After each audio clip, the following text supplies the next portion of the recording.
Today we're removing the CDM box from a 93 Corvette. In the 92 and earlier Corvettes, the CDM box is located up under the dash here. But in 93 through 96, the CDM is located here in the back seat.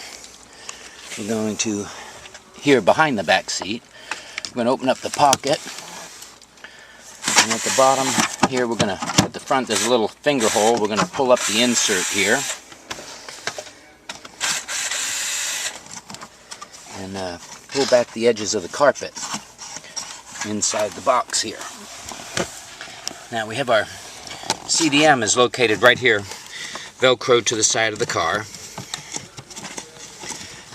It'll release a little bit of pry pressure against the side because of the velcro, and that will bring it back. Now here on the top we have three connectors, a white, a blue, and a black. We're going to push the trigger down here on the top, and that'll allow us to pull that connector out. We're going to move over to the black connector. This one here also has a trigger on the top here, and we're going to push that trigger down, and that will release the lock, and we'll be able to remove that connector as well.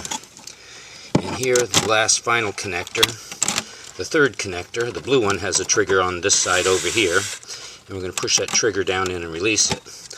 One of the most common calls we get is putting this back in the vehicle. There's a slot for 4 connectors here, 1, 2, 3, 4, but there are only 3 plugs used, so you're going to have one connector that is vacant.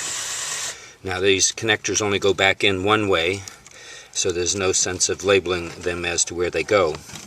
Now here on the front of the box we have the antenna, and we're going to grasp the base of that, and that will pull up out of the slot as well. It's going to allow us to pull the box up out of the opening here and get to the opposite side here. And there are 2 connectors here. I'm going to turn the box over so you can see the triggers on them. The trigger here is on the top. You push that trigger down, and that will allow you to wiggle that connector loose. And then on the black connector again, we're going to push the trigger down, release the lock, and pull that connector out. This pocket we've seen several times fill up with water, so that's one of the main things to look at on this vehicle. But this is how you remove the CDM box from a 93 Corvette. Hope this video has been helpful, and thank you for watching.